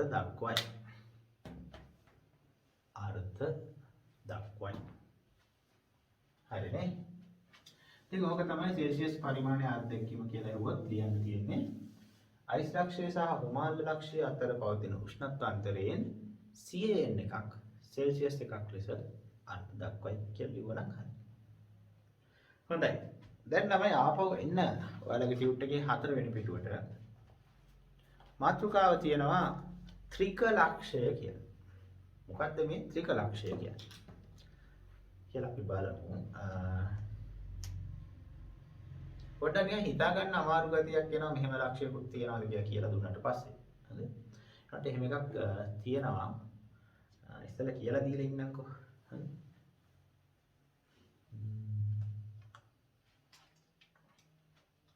අපි හිතමු මේක පරීක්ෂණාත්මකව මේ ත්‍රික ලක්ෂය ලබා ගන්න පුළුවන් ක්‍රමයක් තියෙනවා. ඒ ක්‍රමය මම කියලා දෙන්නම්. මේ වගේ පොඩි අර මේ ත්‍රික ලක්ෂය ලබා ගන්න පරීක්ෂණ අපිට පාසල් විද්‍යාගාරේ නම් කරන්න බෑ. වෙනම විශේෂ පහසුකම් සහිත විද්‍යාගාරවල ත්‍රික ලක්ෂය ලබා ගන්න පුළුවන් පරීක්ෂණාත්මකව. YouTube එකේ වීඩියෝස් නම් තියෙනවා මේ ත්‍රික ලක්ෂය ලබා ගන්න. මම පොඩි link එකක් අපේ group එකේ දාන්නම්. ඒකට නැත්නම් මේ description එකේ දාන්නම්. ඒකට එතනින් පොඩ්ඩක් ඕනනම් ඒ ත්‍රික ලක්ෂය පරීක්ෂණාත්මකව ලබා ගන්න හැටි. මේ වීඩියෝ එකේ චුට්ටක් link එක ගිහිල්ලා බලුවොත් මේක වඩාත් පැහැදිලි වෙයි. මේ හරි ලස්සනයි. මේ වීඩියෝ එකේ බලද්දි මේ ත්‍රික ලක්ෂය ඇති වෙන හැටි පෙන්වන ආකාරය. අනිවාර්යෙන් මේ link එකට ගිහිල්ලා පොඩ්ඩක් ත්‍රික ලක්ෂයත් පොඩ්ඩක් ඒ පරීක්ෂණාත්මක මේ වීඩියෝ එක චුට්ටක් බලන්න. ත්‍රික ලක්ෂය ලබා ගන්න ආකාරය. හරි. ඒකේ මෙහෙම වැඩක් කරන්නේ අපි මේකට ජලය දානවා. ජලය දාලා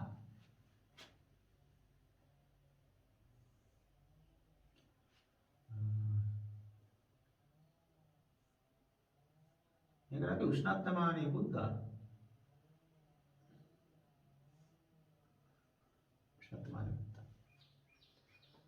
ඊට පස්සේ අපි මේකේ උෂ්ණත්වය අඩු කරනවා ළමයි. ඒක හරියටම එන්න ඕන 0.01 සෙල්සියස් වලට.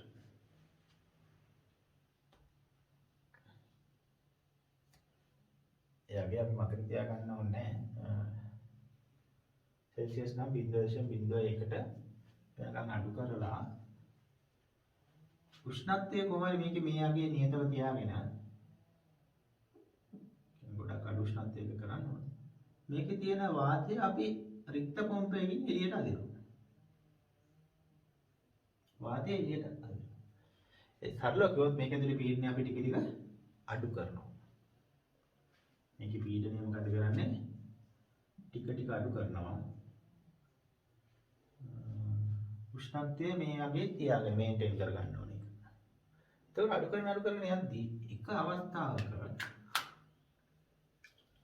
මේකේ අයිස් හැදෙනවා. අයිස් හැදෙන්න ගන්නවා. මේ අයිස් තට්ටු හැදෙනවා. ඔය වගේ තැන් අයිස් හැදෙනවා. නෝම අයිස් හැදෙනවා. මේ අයිස්.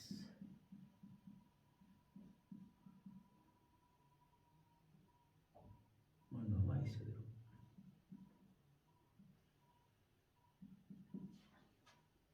අයිස් හැදෙනවට අමතරව මේ ජලයක් තියෙනවා. ජලය නැති වෙන්නේ නැහැ. ද්‍රව ජලයක් තියෙනවා. තුරුණා තියෙන්නේ අයිස් තියෙනවා. ද්‍රව ජලයක් තියෙනවා. ටික වෙලාවකින් මේකේ බුබුලු දාන්නත් ගන්නවා. බුබුලු දානවා. බුබුලු දාන්නේ කියන්නේ ඒක නටන්න ගන්නවා මේ වතුර. මෙතන කුමාරයත් හැදෙනවා.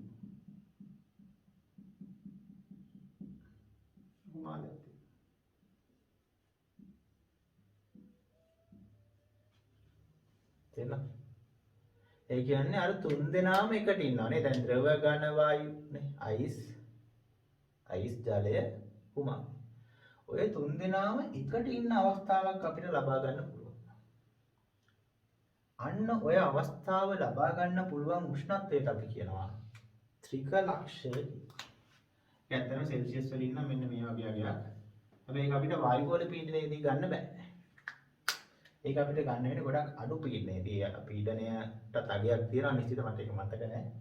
ඒක මතක තියාගන්න ඕනේ නැහැ. ඒ පීඩනය අඩු කරලා එක අවස්ථාවකදී ඒක ආයේ වෙන කිසිම වෙලාවක එන්නේ නැහැ. හරි අමාරු ඒක ලබා ගන්නත්. එන්නේ ලබා ගන්න පුළුවන් උෂ්ණත්වයට. ඒ මේ අගයට තමයි අපි ත්‍රික ලක්ෂය කියලා කියන්නේ. ත්‍රික ලක්ෂය අඳුරගන්නේ කොහොමද? ජලයයි වාතයයි කුමාරයයි තුන් දෙනාම එකට සමතුලිතව පවතින උෂ්ණත්වය තමයි ත්‍රික ලක්ෂය කියලා කියන්නේ. ඒක හරිය නිකන් අద్භූතයි වගේ අපිට දැනෙනවා. ඒකට මේ අඩු පීඩනයේ තියෙන අවස්ථාවක අපිට මේ වගේ අවස්ථාවක් ලබා ගන්න පුළුවන්. ඒක සිද්ධ වෙන නිශ්චිත උෂ්ණත්වයක් තියෙනවා. ඒක හොයාගෙන තියෙනවා මේ සෙල්සියස් වලින් මේක. අන්න ඒකට අපි කියනවා ත්‍රික ලක්ෂය කියලා. ඉතින් ඕක මම දන්නවා මේක දැන් කිව්වම නිකන් මැජික් වගේනේ. කොහොමද මේ වතුර නටන්නේ කොහොමද අයිස් තියෙද්දි? කිව්වම නිකන් අපිට හිතා ගන්න බෑනේ. ඒක එහෙම පුළුවන් මේ අවස්ථාවක් ගන්න අඩු පීඩනයේදී.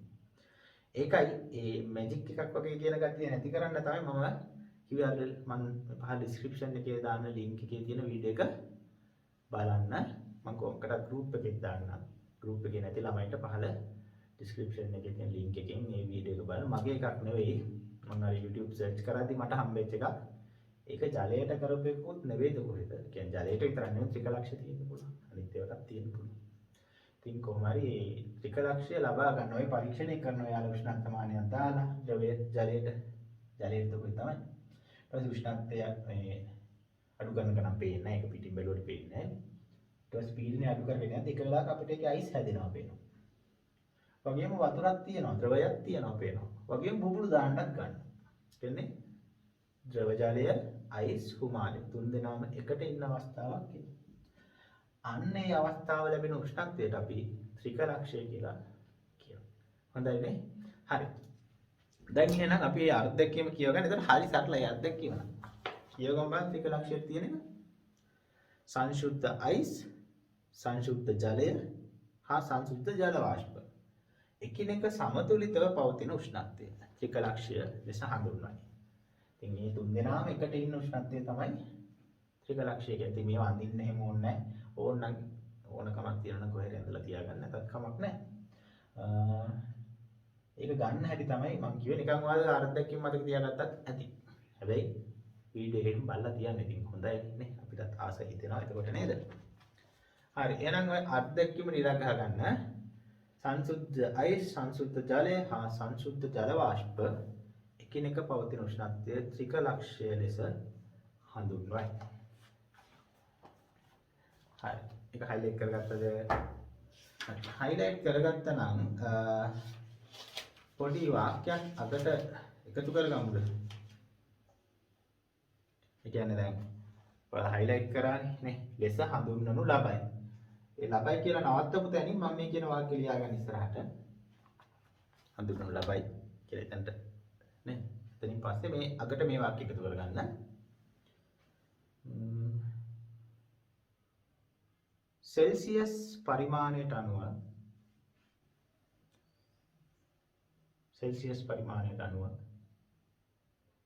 ත්‍රික ලක්ෂයේ උෂ්ණත්වය සෙල්සියස් 0.01 වේ කියලා. හොඳයි ළමයි. දැන් අපි කෙල්වින් පරිමාණය ගැන ඉගෙන ගන්න යනවා. කෙල්වින් පරිමාණය ගැන ඉගෙන ගන්න කලින් පොඩි අර්ථකීමක් ඔයාලට කියලා දෙන්න ඕන. මෙන්න මෙහෙම එකක් අහලා තියෙනවා. නිරපේක්ෂ ශුන්‍යය කියලා එකක්.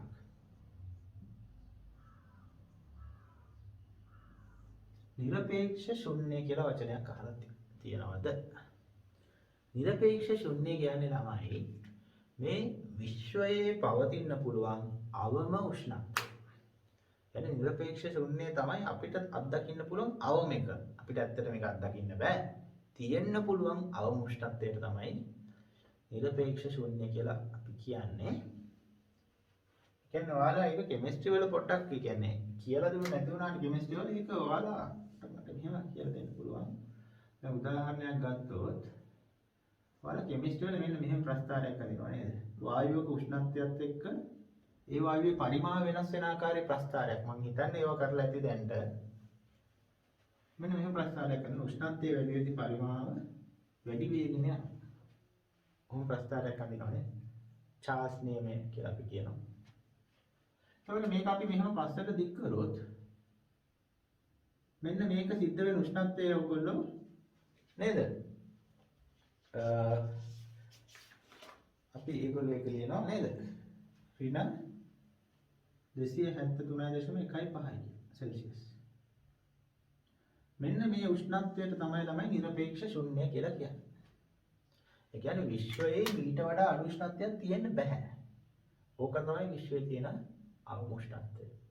ඉතින් අන්න ඒකට කියනවා නිරපේක්ෂ ශුන්‍ය කියලා.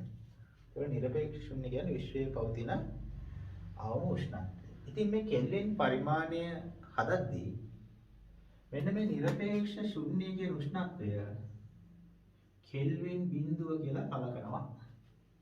එතද විශ්වයේ තියෙන අවම උෂ්ණත්වය තියෙන්න පුළුවන්. නැත්නම් නිරපේක්ෂ ශුන්‍යයට අපි කෙල්වින් බිඳුව කියලා ගන්නවා. ඊට පස්සේ දැන් ටිකට කලින් ගත්තා මොකද? ත්‍රික ලක්ෂය කියලා අපි ඉගෙන ගත්තානේ. ඔන්න ත්‍රික ලක්ෂය අපි ගන්නවා කෙල්වින් 273.16 කියලා සලකනවා. 273.16. ඉතින් ඔන්න ඔය ලක්ෂ දෙකෙන් තමයි කෙල්වින් පරිමාණය අර්ථ දක්වන්නේ. කොහොමද? දැන් අතොත් නිරපේක්ෂ ශුන්‍ය කෙල්වින් බිඳුව කියලා අරගෙන ත්‍රික ලක්ෂයේ කෙල්වින් 273.16 කියලා ගන්නවා. ඊට පස්සේ එහෙනම් මේක ඊට පස්සේ මෙන්න මේ කොටස් වලට බෙදුවොත් කෙල්වින් එකක් කියන්නේ මොකද්ද? කෙල්වින් එකක් කියන්නේ නිරපේක්ෂ ත්‍රික ලක්ෂයයි නිරපේක්ෂ ශුන්‍ය අතර තියෙන උෂ්ණත්ව වෙනසින් කියන එකද? 273.16න් එකක් තමයි කෙල්වින් එකක් කියලා කියන්නේ. තේරුණාද? අර සෙල්සියස් එකක් කියන්නේ උමා ලක්ෂයයි ලක්ෂය අතර තියෙන උෂ්ණත්වයෙන් 100න් එකක් නම් ඒ වගේම තමයි කෙල්වින් එකක් කියන්නේ ත්‍රිකලක්ෂයයි නිරපේක්ෂ ශූන්‍ය අතර පවතින උෂ්ණත්ව වෙනසින් 273.6න් එකක්. අන්න ඔහම තමයි ළමයි කෙල්වින් පරිමාණය අර්ථ දක්වන්නේ. පැහැදිලි ඇති කියලා මට හිතෙනවා. හරි. එතකොට හරි. දැන් කෙල්වින් පරිමාණය කියලා මාතෘකාවක් තියෙනවා 4 වෙනි පිටුවේ කියවගමු. විශ්වයේ පැවතිය හැකි අවම උෂ්ණත්වය නිරපේක්ෂ ශුන්‍ය ලෙස හඳුන්වනු ලබයි. නිරපේක්ෂ ශුන්‍ය උෂ්ණත්වය කෙල්වින් බිඳුව වේ. හරිනේ. ශුන්‍ය කෙල්වින් බිඳුව. හරි. ඊට ටිකක් කියවගමු. සංශුද්ධ ජලයේ ත්‍රිකලක්ෂය හා නිරපේක්ෂ ශුන්‍ය අතර පවතින උෂ්ණත්ව වෙනසින් 273.16න් එකක් කෙල්වින් එකක් ලෙස අර්ථ දක්වා ඇත. තේරුණාද? ඉතින් ඕක ගොඩාක් වැදගත්. ඕක බහුවර්ණවල එහෙම අහනවා. දැන් සෙල්සියස් එක නම් අහන්නේ නැහැ ලේසියිනේ. ඒකත් ඒක ඕලෙලලා තිබ්බේ. දැන් මේක අපේ විභාගෙදි ගොඩක් අහන්න ඉඳ තියෙන කොටසක් ඔය කෙල්ලින් අර්ථ දැක්වීම. ඉතින් ඔක හයිලයිට් කරගන්න සම්පූර්ණ ඡේදයේම. හරි. ඊට ගහගන්න ඕක නැත්නම් හයිලයිට් කරගන්න ඊට. පැවතිය හැකි අවම උෂ්ණත්වය නිරපේක්ෂ ශුන්‍ය. ඒක කෙල්වින් බිඳුව. දැන් නිරපේක්ෂ ශුන්‍යයි ත්‍රිකලක්ෂය අතර උෂ්ණත්වය විසින් 273.6න් එකක් තමයි කෙල්වින් එකක් කියලා කියන්නේ. හයිලයිට් කරගත්තද? හරිද? දැන් අපි මේ ඉගෙනගත්ත උෂ්ණත්ව අර්ථ දෙකීම් වලට භාවිත කරන මේ ලක්ෂ්‍ය ටික අපි පොඩි එක රූපයකට ගමු. හරි. එතකොට ඔයාලට අඳුර ගන්න පුළුවන් මේ කෙල්වින් හා සෙල්සියස් පරිමාණ අතර සම්බන්ධතාව. අපි හිතමු මම මෙහෙම රේඛා දෙකක් ගන්නවා. දැන් ලක්ෂ්‍ය අපි දැන් ඉගෙන ගත්ත 4ක්. අපි ලක්ෂ්‍ය 4ක් ඉගෙන ගත්තා.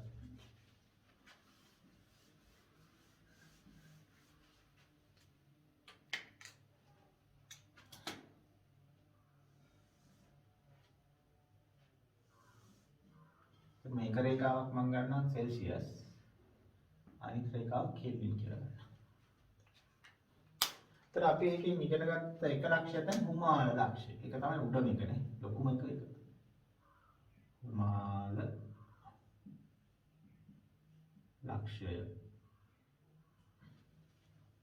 අපි ඊට පස්සේ ඉගෙන ගත්තා අයිස් ලක්ෂ්‍යය. මේ හරියට අඳින්නකෝ.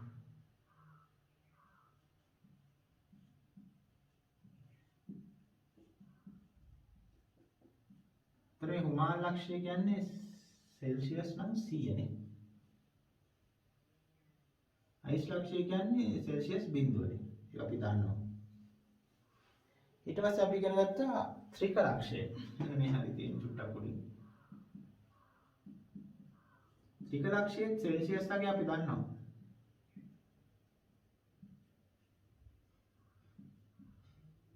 සෙල්සියස් කීයද කියලාද කිව්වේ? 0.01 සෙල්සියස්. ඊට පස්සේ ත්‍රික ලක්ෂ්‍යයේ කෙල්වින් නැගෙත් අපි දන්නවා කීයද? 273.1 6. ඊට පස්සේ යටම තියෙනවා නිරපේක්ෂ ශුන්‍ය. නිරපේක්ෂ ශුන්‍ය ඒක කෙල්වින් බිඳුව කියලා අපි හිතනවා. හරි. ඊටු ටික දන්නේ නැහැ. හැබැයි අපිට ඒ ටික පුරව ගන්න පුළුවන් ළමයි. කොහොමද දන්නවද? සෙල්ස් ත්‍රික ලක්ෂ්‍යයට වඩා අයිස් ලක්ෂ්‍යය සෙල්සියස් 0.01 අඩුනේ. එහෙනම් කෙල්වින් වලිනුත් එහෙමම තමයි. මේක 273.1 නම් ඒකට වඩා කෙල්වින් 0.01ක් තමයි අඩු වෙන්නේ. එතකොට මේක කියනවා 273. මෙයාගෙන් 0.01ක් අඩු කරාම 1.5 වෙනවානේ. මේ දෙන්න අතර වෙනසම මේ කෙල්වින් දෙන්න අතරත් තියෙන්න උනන් මේක තමයි මේ අපිට මේ ගණන් හදද්දී හරි පහසු ලේසි. කියන්නේ සෙල්සියස් එකක් අතර උෂ්ණත්ව අන්තරය කෙල්වින් එකක් අතර උෂ්ණත්ව අන්තරය සමානයි. කියන්නේ අපි උෂ්ණත්වය සෙල්සියස් 1 සිට සෙල්සියස් 2 දක්වා වැඩි කරොත් නැත්නම් කෙල්වින් කෙල්වින් එකක් ඉහළ නැංගුවත් කෙල්වින් අපි කියමු මම දන්නේ 275යි. කෙල්වින් 275 කෙල්වින් 276 කරොත් කියන්නේ මේ දෙක අතර උෂ්ණත්ව අන්තරය සමානයි. වෙනස සමානයි. කියන්නේ කෙල්වින් එකක් අඩු කරා කිව්වත් සෙල්සියස් එකේ උෂ්ණත්වය අඩු කරා කිව්වත් ඒ එකම දේ. එහෙනම් සෙල්සියස් 0.01ක් අඩු කරා කියන්නේ කෙල්වින් 0.01ක් අඩු කරා කියන එකම තමයි. හරි. ඊට පස්සේ අයිස් ලක්ෂයට වඩා හුමාල් ලක්ෂය සෙල්සියස් 100ක් වැඩි නම් අයිස් ලක්ෂයට වඩා හුමාල් ලක්ෂය කෙල්විනුත් 100ක් වැඩි වෙනවා. එහෙනම් මේක 273.5 නම් ඒක 100ක් එකතු කරා මෙතන හුමාල් ලක්ෂය කෙල්වින් නම් වෙනවා 373.5. තේරුණාද? හරි. ඊට පස්සේ මෙතන අයිස් ලක්ෂයට වඩා නිරපේක්ෂ ශුන්‍ය 273.5ක් අඩුයි. එහෙනම් මෙතනට වඩා මෙතනත් 273.5ක් අඩු වෙන්න ඕනේ. එතකොට බිඳුවෙන් 273.5ක් අඩු කරාම කීය දෙන්නේ? ඍණ 273.5යි සෙල්සියස් නේ. ඍණ 273.5යි සෙල්සියස්. ඒ නිරපේක්ෂ ශුන්‍ය සෙල්සියස් වලින් නම් ඍණ 273.5. එන්න මේකන්ට වඩා 273.5ක් අඩුයි නම් මෙතනත් මෙතනට වඩා 273.5ක් අඩුයි. ඒ වගේ සෙල්සියස් කෙල්වින් අතර හරි ලස්සන සම්බන්ධතාවයක් තියෙනවා. මොකක් හරි කිසියම් අවස්ථා දෙකක සෙල්සියස් වලින් උෂ්ණත්ව වෙනසයි කෙල්වින් වලින් උෂ්ණත්ව වෙනසයි සමානයි. තේරුණා? ඒ ඕන තැනක එහෙම තමයි. ඉතින් මේක අපි ගණන් හදද්දි ගොඩක් වෙලාවට භාවිත වෙනවා. ඒක අපි ඉස්සරහට බලමු. ඉතින් ළමයි ඔයාලට මෙන්න මේ ටික ඔළුවේ තියෙන්න ඕනේ. ෆොටෝ එකක් වගේ මතක තිබ්බනම් වැඩි හරි. නැත්නම් ඒකට හදාද ගන්නත් පුළුවන්. එතන නිරපේක්ෂ ශුන්‍ය සෙල්සියස් අගේ කිව්වම මේක මතක් වෙන්න ඕනේ. හුමාල් ලක්ෂය කෙල්වින් අගේ කිව්වම එකපාරම මතක් වෙනවා නම් වැඩි හරි. දැන් මේක සයිස් ලක්ෂය කෙල්වින් අගේ කිව්වම මේක මතක නම් වැඩි. ඒක පට ගාලා මතක් වෙන්න තමයි ඕන කොහොම හරි. ඒක කටපාඩම් කරලා හරි. ඔය රූපේ ඒ වෙලාවට හදලා හරි අහපු ගමන් කියන්න පුළුවන් නම් වැඩි හරි. හොඳයි ළමයි. එතකොට මේක අපේ සාරාංශයනේ. අද ඉගෙන ගත්ත ටික. ඕක අපි ලියා ගන්න මම ඉඩක් දීලා තියෙනවා. 6 වෙනි පිටුවේ. 6 වෙනි පිටුවට යන්න මේ කියන්නේ 6 වෙනි පිටුවේ මෙන්න මේ හරි. යට ඉඩක් තියෙන ලොකු ඉඩක් පිටු භාගයක විතර. ඒ සම්පූර්ණ ඉඩ අරගෙන මෙන්න මේ රූපය අඳගන්න.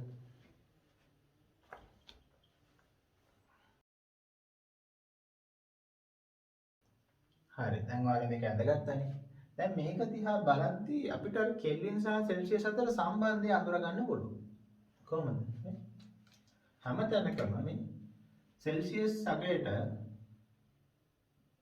273.15ක් එකතු වුණාම කෙල්වින් අගයනේ. මෙතනත් මේකට 0.01කට 273.15ක් එකතු කරපු ගමන් කෙල්වින් අගය මෙතනත් එහෙම. බිඳුවට 273.5ක් එකතු කරා මේක කෙල්වින් අගය. මෙතනත් එහෙම. ඍණ 273.5ට 273.5ක් එකතු කරාම කෙල්වින් අගය. එහෙනම් අපිට සෙල්සියස් කෙල්වින් කරන්න මෙන්න මේ සම්බන්ධය භාවිතා කරන්න පුළුවන්. ඒක අපි සමීකරණයක් විදිහට භාවිතා කරනවා. ඒක කොහොමද එකට බලන්නේ? ඔයගොල්ලෝ දන්නවනේ. මේක මකන්නද? ඒක මේක මට මැදම ලියන්න පුළුවන්.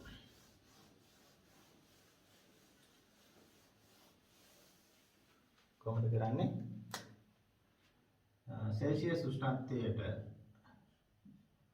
273.15ක් එකතු කරොත්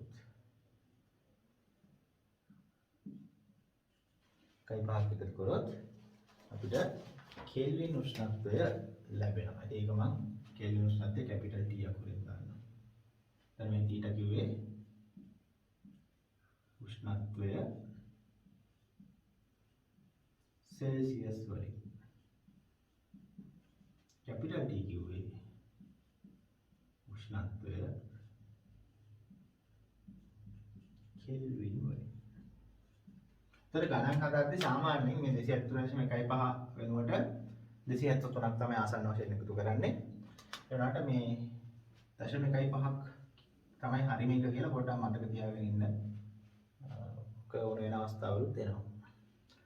හරි. එතකොට අපි දැන් මගේ පන්ති අලුතෙන් එන ළමයිනුත් ඉන්නවා.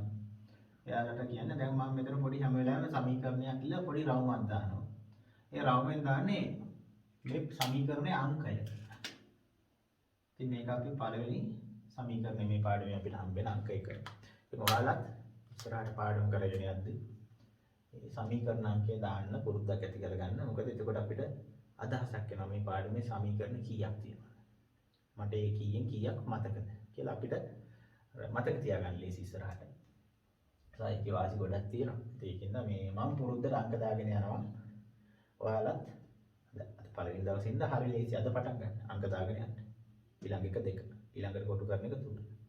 එතකොට ඒක පොඩි වාසියක් තියෙනවා අපිට. හරි ළමයි. දැන් ආපහු එන්න හතරවෙනි පිටුවට. හතරවෙනි පිටුවේ යටම තියෙන වාක්‍යයක් කෙල්වින් පරිමාණය හා සෙල්සියස් පරිමාණය අතර සම්බන්ධය පහත සමීකරණයේ භාවිතයෙන් ලබාගත හැකිය. නේ? එහෙනම් ඒකට පහලින් දීලා දෙන ඉඩේ මේ ටික ලියා ගන්න.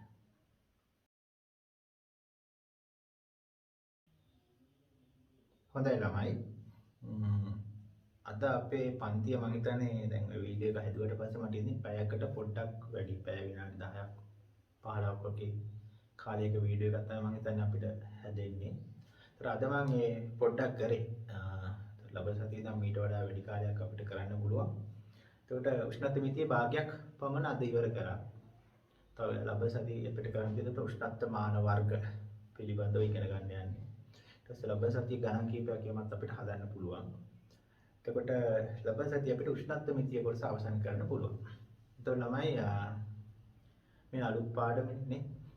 එතකොට හරියට අල්ලගෙන යන්න වැඩ ටික පාඩම කොට දාගත්තා කියන්නේ සාමාන්‍ය විභාගෙදී ලකුණු 15ක් 16ක් විතර මේ පාඩම ඔයගොල්ලන්ට ගන්න පුළුවන්.